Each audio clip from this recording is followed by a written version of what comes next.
Following the end of the Six-Day War, the major question became what to do with the recently conquered territory.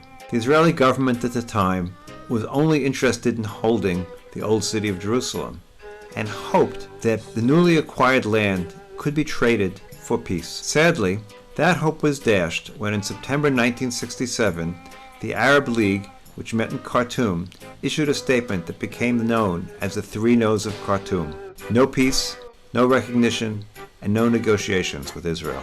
This period was defined by what became known as the War of Attrition, which began on October 21, 1967, when the Israeli destroyer Eilat was destroyed by an Egyptian surface-to-surface missile. 47 Israeli sailors were killed. Navy and civilian doctors and nurses battled to save the lives of wounded crewmen from the Israeli destroyer Eilat, sunk by Soviet-built Egyptian missiles. 19 were killed, 28 more missing and presumed dead, and 48 wounded, some seriously. Egypt claims the Israeli warship entered Egyptian waters, but Israel denies the charge and says the Eilat was 13.5 miles offshore.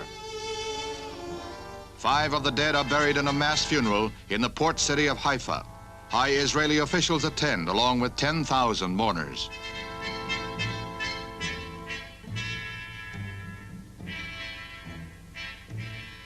Israeli Defense Minister Moshe Dayan states that President Nasser had resumed hostilities when he ordered the missile attack. In a memorial address, the commander of the Israeli Navy says, "The account will be settled.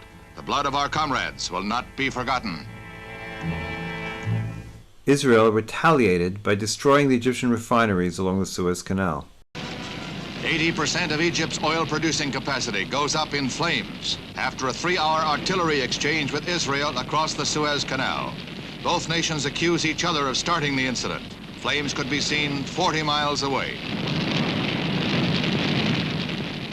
400 firemen battle the inferno, which sweeps through 2 refineries and a number of storage tanks spread over a 10-square-mile area.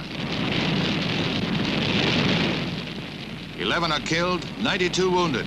The blasting of the plants comes 3 days after Egyptian missiles sank an Israeli destroyer off the coast of Port Said.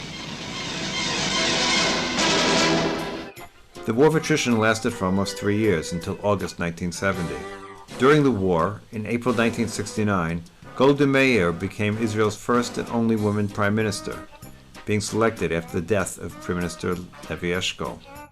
The War of Attrition was the first war in Israel's history that took place far from the center of the country and while much of the country was living in relative peace. The War of Attrition was characterized by escalating artillery duels, aircraft attacks, and commando raids. Israel built the Bar-Lev line during this period to provide protection to Israeli soldiers guarding the canal. During the course of the war, over 500 Israeli soldiers were killed. The war only came to an end after direct confrontation between Israeli and Soviet forces, in which Israel downed 6 Soviet aircraft. Fearing a new world war, an agreement was reached.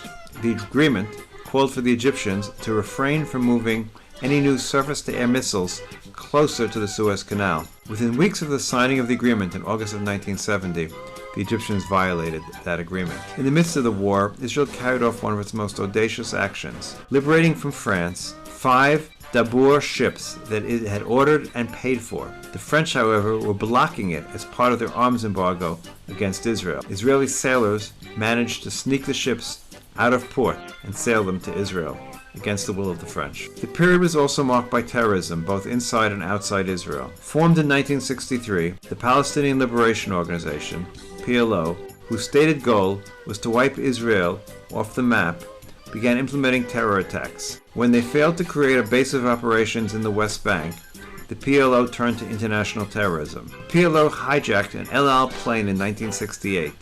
It was the first and last time El Al planes were hijacked. They continued hijacking and attacking planes. Those attacks on El Al planes were not successful.